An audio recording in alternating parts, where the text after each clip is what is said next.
Selamat pagi, salam sejahtera. Isu hangat pagi ini, berapa kekayaan Muhyiddin Yassin? Semua ini datang daripada permintaan para penonton. Mereka ingin mengetahui berapakah kekayaan sebenar Muhyiddin dan berapa pendapatan bulanan beliau. Semua ini datang daripada pendedahan demi pendedahan oleh ahli-ahli politik untuk mereka memberitahu berapa kekayaan sebenar pihak lawan mereka. Terkini sebelum ini saya telah memberikan kepada Anda jumlah kekayaan Zahid Hamidi, kereta yang beliau miliki, berapa mahalnya kereta-kereta beliau. Dan terkini juga saya telah kongsikan kepada Anda berapa kekayaan Tun Dr. Mahathir Mohamad menurut sebuah portal yang boleh dipercayai 40 terbaik di dunia, yaitu portal MSN. Portal itu telah mengatakan bahwa kekayaan Tun Mahathir Mohamad di tangga ke-6 dengan jumlah RM188 billion. Itu adalah pendedahan yang dibuat oleh Najib Tun Razak di Facebook beliau. Adakah Mahathir akan membuat penafian atau menyaman MSN? Kita tunggu dan lihat. Hari ini kita akan lihat pula berapa kekayaan Muhyiddin Yassin dan berapakah pendapatan bulanan beliau. Anda semua pasti memikirkan berapa sebenarnya pendapatan seorang menteri, pendapatan seorang adun, pendapatan seorang ahli parlimen. Adakah mereka memang kaya raya atau sebaliknya?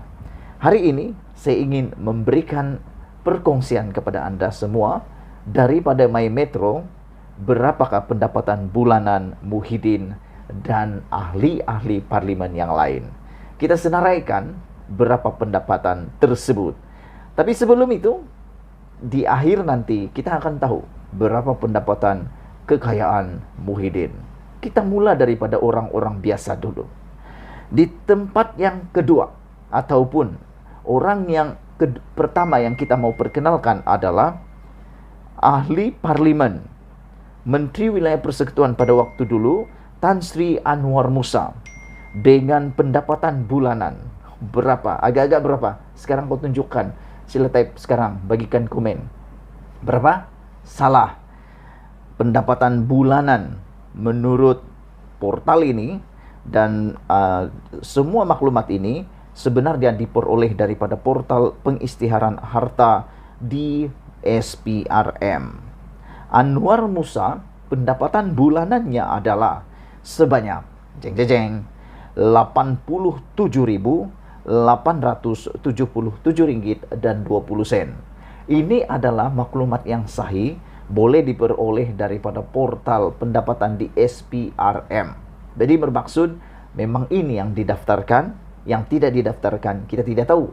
Ada yang tidak daftar atau tidak, itu hal derang. Tapi yang didaftarkan secara sah, pendapatan bulanan Tan Sri Anwar Musa adalah 87.877 ringgit dan 20 sen. 87.000 satu bulan gaji. Mau beli apa tuh? Satu kali gaji boleh beli sebuah kereta. Hebat Bagi orang-orang biasa seperti kita, ini adalah gaji untuk 1 tahun baru cukup. Dengan jumlah aset yang dimiliki oleh Tan Sri Anwar Musa, agak-agak berapa bosku? Salah. Jumlah aset yang dimiliki oleh Tan Sri Anwar Musa yang didaftarkan dalam SPRM adalah RM20 juta. Wah, ini sungguh banyak. Bagi kita, jangan bermimpi kalau kau tidak dapat rezeki yang memang melimpah-limpah, sampai mati pun tidak akan sampai 20 juta aset kita. Tempat ketiga pula, dengan pendapatan bulanan RM85.450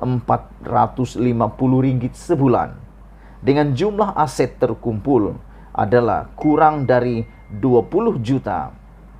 Datang dari Sabah, orang yang sangat pintar di Sabah, pernah dikategorikan sebagai paling pintar di Sabah. Siapa lagi kalau bukan Datuk Dr. Jeffrey Kitingan dengan pendapatan bulanan pada waktu itu Rp85.450 sebulan. Gaji 1 bulan sama dengan gaji 1 tahun pekerja biasa. Di tangga yang seterusnya, dengan pendapatan bulanan Rp84.615.20 adalah siapa lagi kalau bukan Datuk Seri Hamzah Zainuddin dengan jumlah aset bernilai antara 5 hingga 8,5 juta. Dan seterusnya dengan pendapatan bulanan sebanyak Rp69.427.20 diperoleh oleh Datuk Seri Mustafa Mohamed dengan jumlah aset terkumpul bernilai 5 hingga 8,5 juta ringgit. Wah, punya banyak rupanya pendapatan bulanan menteri-menteri ini. Dan untuk makluman semua, berita ini, siaran ini atau artikel ini dipetik daripada mymetro.com bertarikh Julai 23, 2020.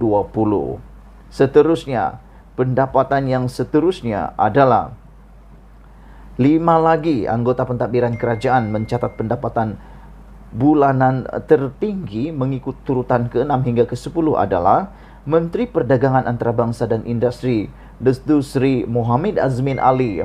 Bagi mereka yang ingin mengetahui sangat berapa kekayaan sebenar Azmin Ali adalah, pendapatan beliau adalah nanti saya kasih tahu kamu. Dan di bawah Azmin Ali, Datuk Seri Rizwan Yusuf dan Datuk Seri Insinyur Dr. Wee Ka Siong. 2 lagi menteri, iaitu Menteri Perpaduan Datuk Halimah Mohamed Siddiq dan Timbalan Menteri Sains Inovasi Teknologi Ahmad Azad Mohamed. Hisam di semua mereka mencatatkan pendapatan bulanan antara Rp64.087.41 hingga Rm69.186.48. Sementara itu, 5 lagi ahli parlimen berpendapatan terendah adalah Menteri Pendidikan Dr. Muhammad Razi Jidin yang memperoleh Rp34.242. Menteri Pembangunan Wanita, Keluarga dan Masyarakat Datuk Seri Rina Harun memperoleh Rp34.004.48. Manakala Willy Anak Mungin Rm33.450 dan Mas Ermiati Samsudin Rp25.700. Berdasarkan tinjauan di portal berkenan, mendapati pendapatan anggota pentadbiran kerajaan itu mula direkod dari antara 30 Oktober 2019 hingga 17 Julai 2020. Bagaimanapun, tiada maklumat pendapatan bulanan diperoleh Menteri Sumber Manusia, Datuk Seri M. Saravanan dan juga mereka yang lain. SPRM memaklumkan pihaknya tidak akan bertanggungjawab terhadap maklumat pengisytiharan harta yang diperoleh atau diambil dari mana-mana sumber selain daripada portal berkenan. Bermaksud, inilah pendapatan kekayaan mereka. Jadi kalau begitu, berapakah gaji dan aset Muhyiddin? Tan Sri Muhyiddin Yassin, Perdana Menteri pada ketika itu, merekodkan pendapatan bulanan tertinggi pada waktu itu dalam kalangan anggota pentadbiran kerajaan menerusi maklumat dikeluarkan portal pengisytiharan harta oleh Suruhanjaya Pencegahan Rasuah hari itu. Menerusi portal itu, ahli Parlimen Pagoh itu menerima pendapatan bulanan sebanyak Rm93.841.65 dengan jumlah aset melebihi Rm10 juta. Wah, banyak betul gila. Macam mana mau kasih habis itu 1 bulan? Anda tinggalkan komen Anda. Sekiranya Anda mempunyai pendapatan seperti itu, apakah yang akan Anda lakukan? Malaysia kita punya, kita jaga sama-sama. Nazilin Unity, pendedahan tanpa sempadan, ulasan tanpa batasan. Kita jumpa lagi. Bye-bye.